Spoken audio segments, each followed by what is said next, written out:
കഴിഞ്ഞ കുറച്ചധികം ദിവസങ്ങളായി അന്തർദേശീയ മാധ്യമങ്ങളിലും നമ്മുടെ ദേശീയ മാധ്യമങ്ങളിലുമൊക്കെ നിറഞ്ഞു നിൽക്കുന്നൊരു വാർത്ത കാശ്മീർ തന്നെയാണ്. ഒരുപക്ഷെ നമ്മുടെ രാജ്യത്തിൻ്റെ രാഷ്ട്രീയ അതിപ്രസരം മൂലം പലരും ശ്രദ്ധിക്കാതെ പോയ വാർത്തകളാകാം. ഇല്ലെങ്കിൽ ഇത്തരം ഡിഫൻസ് വാർത്തകൾ കാണുന്നവരോ ഇല്ലെങ്കിൽ നമ്മളുടെ രാജ്യസുരക്ഷയെ ബാധിക്കുന്ന വിഷയങ്ങൾ ശ്രദ്ധിക്കുന്നവരായ പ്രേക്ഷകർ ശ്രദ്ധിച്ചിട്ടുണ്ടാകാം. രണ്ടാഴ്ചയല്ല, കൃത്യമായി പറഞ്ഞ 1.5 ആഴ്ചയ്ക്ക് മുൻപ് ഞങ്ങളടക്കമുള്ള മാധ്യമങ്ങളുടെ വാർത്ത നൽകിയിരുന്നു. പാകിസ്ഥാൻ്റെ അതിർത്തിയിൽ 300ഓളം ഭീകരർ തമ്പടിക്കുന്നു, ഏത് നിമിഷവും ഇന്ത്യയിലേക്ക് കടക്കുക എന്നുള്ളതാണ് അവരുടെ ലക്ഷ്യം. സ്വാഭാവികമായി ഏത് മഞ്ഞുകാലത്തും ഇത്തരത്തിലുള്ള കടന്നുകയറ്റങ്ങൾ അല്ലെങ്കിൽ ഭീകരവാദികൾ നുഴഞ്ഞു കയറുന്നതിനായി തിരഞ്ഞെടുക്കുന്ന സമയമാണ്. അത് ഈ പണ്ട് പുരാതന കാലം മുതൽ തുടങ്ങിയതുമാണ്. ഇത്തവണയും അതുപോലെ തന്നെ ഒരു നീക്കമാണ്. പക്ഷേ ഈ ഇത്തവണത്തെ നീക്കത്തിന് ഒരു വലിയ ലക്ഷ്യമുണ്ട്.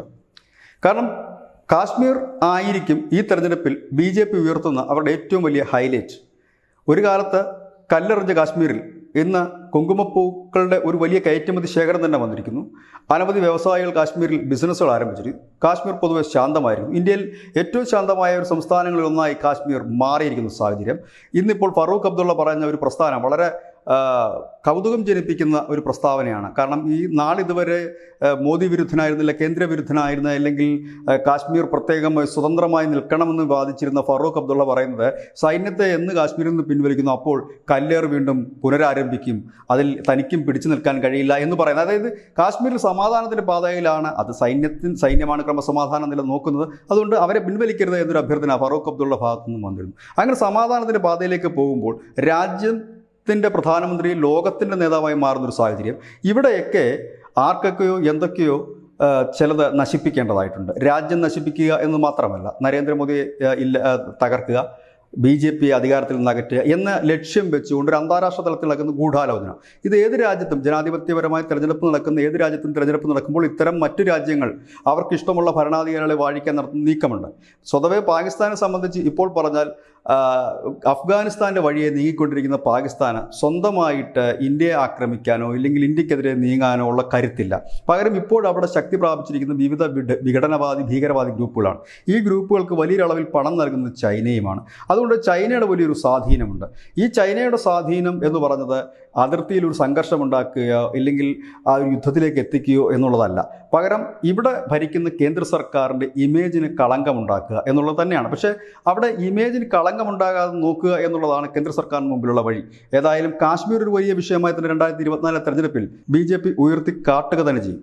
അവിടെ അവരൊരു ചെറിയ കരിനിഴൽ പോലും വീഴാൻ അനുവദിക്കുകയില്ല, അവരതിനോട്ട് ആഗ്രഹിക്കുന്നുമില്ല. അതുകൊണ്ട് തന്നെ ഒരു സമ്പൂർണ്ണ ഓപ്പറേഷനാണ് ഇപ്പോൾ കാശ്മീർ തുടക്കം കുറിച്ചിരിക്കുന്നത്. കഴിഞ്ഞ കുറേ നാളുകളായി സൈന്യത്തിൻ്റെ വലിയ രീതിയിലുള്ള വിന്യാസം കാശ്മീരിലുണ്ടായിരുന്നു. പല മാധ്യമങ്ങളും ആ വാർത്ത നൽകിയതുമാണ്. അന്നൊക്കെ സൈനിക ഭാഗത്തു നിന്ന് വിശദീകരണമൊന്നും ഉണ്ടായില്ലെങ്കിലും ഉന്നത വൃത്തങ്ങൾ പറഞ്ഞത് സ്വാഭാവികമായി ഇത്തരം നടപടിക്രമങ്ങൾ ഉണ്ടാകുമെന്നാണ്. പക്ഷേ അത്തരം നടപടിക്രമങ്ങളല്ല എന്നാണ് നമുക്ക് ഇപ്പോൾ മനസ്സിലാകുന്നത്. ഒരുപക്ഷെ ഒരു സർജിക്കൽ സ്ട്രൈക്ക് കൂടി ഉണ്ടായേക്കാം.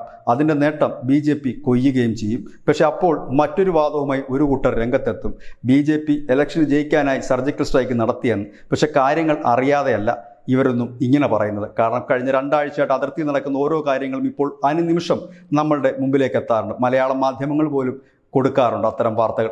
ഇതെല്ലാം ചേർത്ത് വായിക്കുമ്പോൾ ഈ തെരഞ്ഞെടുപ്പ് മുന്നിൽ കണ്ടുകൊണ്ടുള്ള ഒരു നാടകമാണ്. പുൽവാമയും നമുക്ക് മറക്കാറായിട്ടില്ല. ജവാന്മാരുടെ ജീവൻ വെച്ച് കളിക്കുന്നത് BJPയെ പോലെ ഒരു പാർട്ടി ഇല്ലെങ്കിൽ നരേന്ദ്രമോദിയെപ്പോലെ ഒരു നേതാവ് വെച്ച് പൊറുപ്പിക്കില്ല എന്ന് അറിയാൻ പാടില്ലഞ്ഞിട്ടല്ല. പക്ഷേ എങ്കിലും ചൊറിയുകയാണ് എന്തെങ്കിലുമൊക്കെ കുത്തിത്തിരിപ്പ് ഉണ്ടാക്കണമെന്ന്. കാരണം പ്രധാനമായും പ്രധാനമന്ത്രിക്കെതിരെയോ അദ്ദേഹത്തിൻ്റെ മന്ത്രിമാർക്കെതിരെയോ ഇല്ലെങ്കിൽ സർക്കാരിനെതിരെയോ ഒരു അഴിമതി ആരോപണം പോലും ഉന്നയിക്കാൻ കഴിയാതിരുന്ന പ്രതിപക്ഷം എന്തെങ്കിലുമൊക്കെ കുത്തിത്തിരിപ്പിന് ശ്രമിക്കുകയാണ്. പഴയതുപോലെ ഇപ്പോൾ കലാപമില്ല. 2022 കലാപത്തിൻ്റെ കണക്ക് ന്യൂസ് ഇന്ത്യ മലയാളം ചെയ്തിരുന്നു.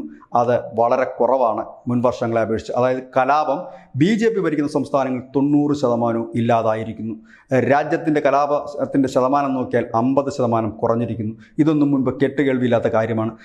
അതായത് കലാപത്തിന് ഇനി നമ്മുടെ രാജ്യത്ത് സാധ്യതയില്ല. നമ്മൾ കണ്ടതാണ് ചൈനയിലെ ഗാൽവാൻ പ്രദേശത്തുണ്ടായ സംഘർഷം. ആ പ്രദേശത്തുണ്ടായ സംഘർഷത്തിന് തൊട്ടു പിന്നാലെ നമ്മുടെ രാജ്യത്തെ കൂടുതൽ മാധ്യമങ്ങൾ ഇന്ത്യൻ പട്ടാളക്കാർ ക്രൂരമായി ചൈനീസ് പട്ടാളം കൊലപ്പെടുത്തി അല്ലെങ്കിൽ ഇന്ത്യയുടെ ഒരു വലിയ പരാജയം പോലെ ചിത്രീകരിച്ചു. പക്ഷേ സത്യം ഒരാഴ്ച കഴിഞ്ഞപ്പോൾ പുറത്തു വരിക തന്നെ ചെയ്തു. ധീരമായി ചൈനീസ് പട്ടാളക്കാരോട് പോരാടി 10-40 ചൈനീസ് പട്ടാളക്കാരെ കൊന്നൊടുക്കിയ യാഥാർത്ഥ ചിത്രം അമേരിക്ക അടക്കമുള്ളവർ പുറത്തുവിട്ടപ്പോഴാണ് ഇവിടെ പലരുടെയും ഒച്ച അടഞ്ഞു പോയത്, പിന്നെ വാർത്തയില്ലാതായത്. അപ്പോൾ ഇത്തരത്തിലൊരു വാർത്ത, അതായത് രാജ്യം സുസ്ഥിരമല്ല, ഇല്ലെങ്കിൽ രാജ്യം ഭീഷണി നേരിടുന്നു, ഇല്ലെങ്കിൽ രാജ്യത്തിന് സുരക്ഷയില്ല എന്ന് ലോകത്തിൻ്റെ മുമ്പിൽ കാണിക്കാൻ, ഇല്ലെങ്കിൽ നാളെ ഈ ജനങ്ങളുടെ മുമ്പിൽ പറയാൻ, ഈ കണ്ടില്ലേ കാശ്മീരിൽ അവിടെ എന്താണ് സമാധാനമുള്ളത്, ഒരു സമാധാനവുമില്ല, അക്രമം ഇപ്പോഴും നടക്കുന്നില്ലേ എന്നൊക്കെ പറയുവാൻ വേണ്ടിയിട്ട് ഇന്ത്യയിൽ തന്നെയുള്ള ചില രാഷ്ട്രീയ പാർട്ടികളും ചൈന ഉൾപ്പെടെയുള്ള മറ്റ് രാജ്യങ്ങളും ചേർന്ന് നടത്തുന്ന ഒരു പുതിയ നീക്കമാണിത്. പക്ഷേ ഈ പാകിസ്ഥാൻ ഭീകരവാദികൾ നുഴഞ്ഞു കയറുന്ന ഒരു പുതിയ നീക്കമല്ല. എല്ലാ വർഷവും ഈ മഞ്ഞുകാലത്ത് അവർ നുഴഞ്ഞു കയറാറുണ്ട്, ഇതുപോലുള്ള ചില ബോംബ് സ്ഫോടനങ്ങളും ഇല്ലെങ്കിൽ വെടിവെപ്പുകളും നടത്താറുണ്ട്. അത് തന്നെയാണ് ഇപ്പോഴും നടത്തുന്നത്. പക്ഷേ ഇത്തവണത്തെ ഇതിന് അവരെ സ്പോൺസർ ചെയ്യുന്നത് മറ്റു ചിലരാണെന്ന് മാത്രം. ഏതായാലും അവരുടെ ലക്ഷ്യം അതിർത്തി കടന്ന് ഇന്ത്യ പിടിച്ചെടുക്കുക എന്നുള്ളതല്ല, 2024 മോദിയെ താഴെ ഇറക്കുക എന്നുള്ളത് തന്നെയാണ്. അത് കണ്ടറിഞ്ഞ് തന്നെയാണ് BJPയും കേന്ദ്രവും മോദിയും മുൻപോട്ട് നീങ്ങുന്നതും. ഇത് തന്നെയാണ് ന്യൂസിൻ്റെ നമ്മളതിലെ പോയിന്റ്. നന്ദി, നമസ്കാരം.